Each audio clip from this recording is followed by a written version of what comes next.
Бу шимбә көнне башкалабыз Казанда республика сабан туй узачак. Халкыбызның милли бәйрәменең матур йолалары бүгенге көнгә кадәр сакланып килә. Бу шимбә көнне, ягъни 24 июньдә башкалабыз Казанда республика сабан туй узачак. Халкыбызның милли бәйрәменең матур йолалары бүгенге көнгә кадәр сакланып килә.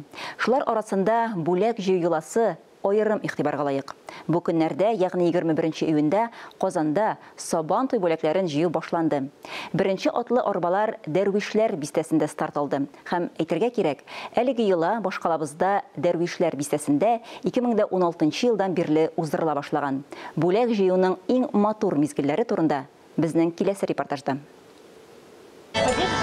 Сабан туйга бүләк җыю йоласы Сабан туй бәйрәменә берничә көн калыга үткәрелә.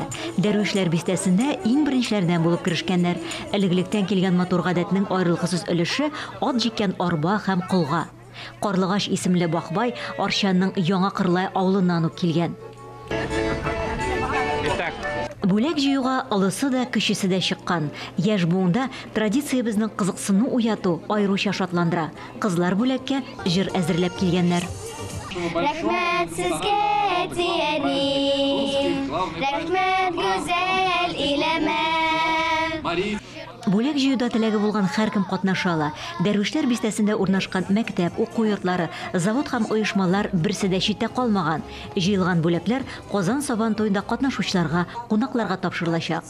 Сабан туйга бүләк җыю милли хәзинәбезнең матур бер бизәге. Бу күптәннән унытылып бара, авылларда гына калайды. Казан күләмендә инде бу бәйрәм чыннан да унытылып бара. Шуның өчен менә шушы балаларга барсына да әлбәттә шушыны күрсәтү, алар шушы традицияны сакласыннар. Аны белсеннәр, нәрсә ул безнең бүләк җыю. Авылларда әле бүгендә сабан туй бүләкләре җыюга кул яулыгы чыгып өлгермәгән кызның аты тирә-юньгә таралады.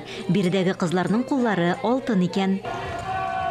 Халкыбыз үзенең шатлыгы белән, шушы бәйрәм көтү рухы белән уртаклаша, бәйрәмне каршы алырга әзерләнә, үзенең күңелендә булган җылы хисләрен бүләкләренә төреп, сабан туйга бүләк бирә. Йола буенча яшь киленнәрдән исә чигелгән сөлге. Мен келен болып түшкен елні, шеккен сүлген бары ешімде ұзын, башбалар ұшлары шілтерлі. Мен шуны бүләк етіп берді міне өзіміздің ауылда, қонаққа қайтқаш. Өзіміздің ауыл егетіне кеуі шыққан едім. Еш уақыттан, біз кішкене уақыттан шушында елайынды, мұны жоғалтмасқа еді. Бүләк җыю йоласы киңлеге буенча зур кылач алмаса да, рухы белән бәйрәмнән бердә ким түгел. Татар җыры, татар бию, татар мөхите хөкем сөрә биредә. Башка милләт вәкилләре дә теләп кушыла.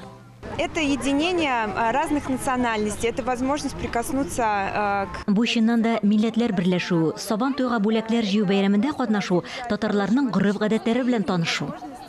Традицияләребезне саклап калу һәрберебезнең бурычы түгелмени соң? Республикабызда узып баручы милли мәдәниятләр һәм гореф-гадәтләр елында гына түгел, буыннардан буыннарга.